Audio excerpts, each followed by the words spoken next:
I moved into Brookstone Heights to get away from noise. After 22 years in law enforcement, I wanted mornings filled with birds and the smell of cut grass instead of dispatch radios. The modest two-story home at the edge of the cul-de-sac promised exactly that: quiet, privacy, and the kind of peace you can't buy in the city. I never told anyone I was the county's chief of police. In neighborhoods ruled by gossip, anonymity keeps life simple. For the first few months, it worked. I spent my days repairing the porch rails, painting the fence, and drinking coffee on the steps. Most neighbors waved. Some even brought cookies. But there's always one person who believes power is a birthright. In Brookstone Heights, that person was Madeline Holt, the president of the Homeowners Association. She ran the HOA like a miniature kingdom. Clipboards, citations, and the conviction that perfection could be measured by grass length. At first, her notices were harmless. Trim the hedges, repaint the mailbox, move the trash bins 6 inches to the left. I complied politely. In police work, small battles aren't worth the energy, but courtesy, I learned long ago, can be mistaken for weakness. The first real conflict came the day I installed a simple wooden gate across my driveway. It wasn't fancy, just sturdy enough to keep deer from wandering in at night. The next morning, a pink slip fluttered under my wiper. Unauthorized structure. Remove within 48 hours. I walked across the street and knocked on Madeline's door. She answered before the second knock, clipboard ready like a shield. "Good morning, Mrs. Holt," I said evenly. "About this notice. My gate's within my property line, and the HOA guidelines don't restrict rear drive access." She adjusted her glasses, lips pressed thin. "We maintain aesthetic uniformity here, Mr. Harrison. Your gate disrupts the view." "The view?" I asked, more curious than angry. "Yes," she said. "It sends the wrong message. We're a community, not a compound." I thanked her and left without arguing. I'd dealt with stronger egos than hers, gang leaders, crooked councilmen, even a senator once. But none had her brand of self-righteous certainty. I knew how these things worked. If you fight small authority publicly, it digs in deeper. Better to document quietly. Within weeks, the letters multiplied. Fines appeared on envelopes, unsigned but official looking. The wording grew harsher. Failure to comply. Escalation of enforcement. Yet no amount was ever validated by county records. I began keeping a folder, photos, postmarks, and every envelope.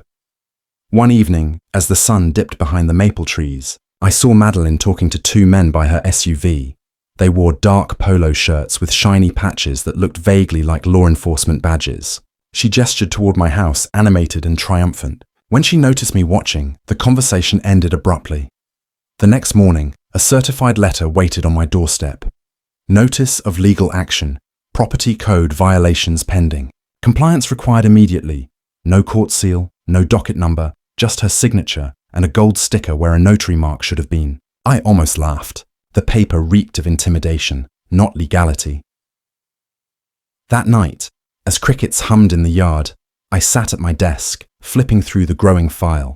I wasn't angry, just disappointed. Communities crumble when small authority forgets humility. I drafted a short report and saved copies of every document. If this escalated, truth would stand on its own. 2 days later, it did escalate. A pounding at my door broke the Saturday calm. When I opened it, the same 2 men stood there.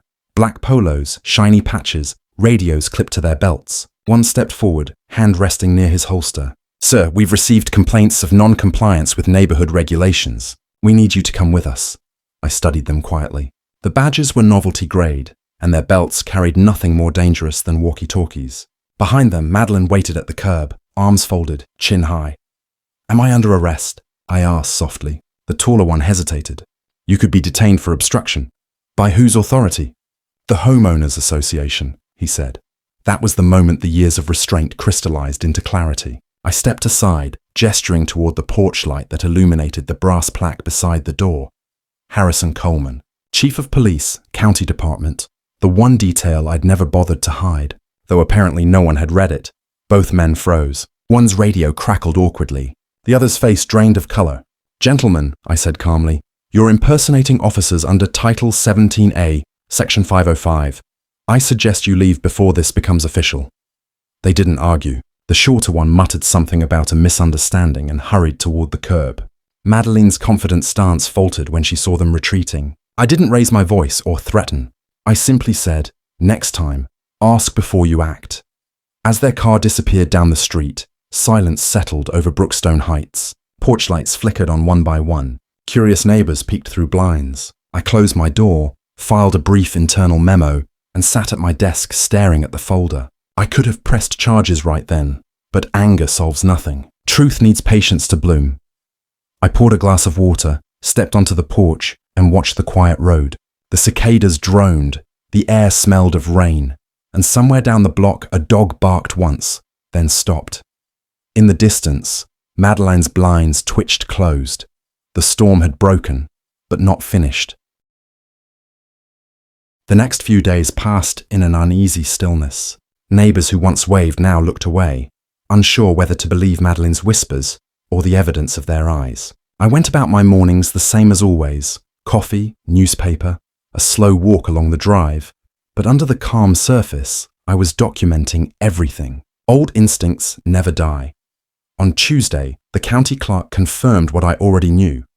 No legal citations had ever been filed under my address. Every official letter the HOA had sent was fabricated. That evening, I assembled the paperwork into a neat binder. 22 years of police work had taught me that truth works best when it's presented plainly. The following Friday, I asked for a formal HOA meeting. No threats, just a simple request. They agreed, perhaps imagining I'd come to apologize. The community center filled quickly. Curiosity spreads faster than fact. Madeline arrived first, posture straight as a ruler, pearls glinting under fluorescent light. I spoke quietly. Before we discuss the gate, we need to address the attempts at impersonating law enforcement. Gasps rippled through the room. Madeline blinked rapidly, her confidence faltering. I set the binder on the table, each page neatly labeled. Letters, photographs, and a printed email exchange with county records. I didn't press charges, I continued. Not because there was no crime, but because every neighborhood deserves a chance to learn before it burns itself down. Someone in the back whispered, "He's the police chief." The word spread like wind through dry leaves. Madeline's face drained of color. The realization that her troublemaker neighbor was the very person sworn to protect the county left her speechless. For a moment, the room was utterly still. Then one board member cleared his throat. "Chief Harrison, on behalf of the association, we're deeply sorry." I nodded, accepting without gloating. "Let's turn this into something useful," I said. "People build fences because they need space, not because they hate neighbors. Maybe we start focusing less on rules and more on understanding." That night, the minutes of the meeting circulated by email. By morning, half the subdivision had placed welcome notes on my porch. Small gestures, but honest ones. Madeline didn't appear again for several weeks. When she finally did, it was at my door, a folded apology letter trembling in her hand.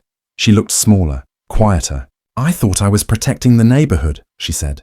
"Sometimes protecting means listening first," I replied.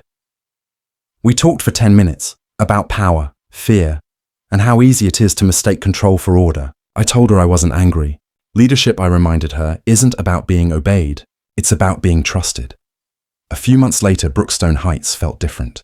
The HOA newsletter dropped the lists of fines and added sections on community events. Kids sold lemonade at the cul-de-sac without citations. People waved again. On a late summer evening, as the sun sank behind the oaks, I stood by the gate that had started it all. The wood glowed amber in the light. A small sign now hung beside it. "Respect begins where fear ends." Madeline passed by, waved, and smiled genuinely this time. The sound of lawn sprinklers and laughter drifted through the warm air. I felt the quiet satisfaction that comes only when justice and mercy share the same space. I turned toward my porch, where the badge I once wore sat in a frame above the mantel. It wasn't authority that kept peace in a neighborhood. It was grace. The wind shifted, carrying the scent of cut grass. Another evening of calm.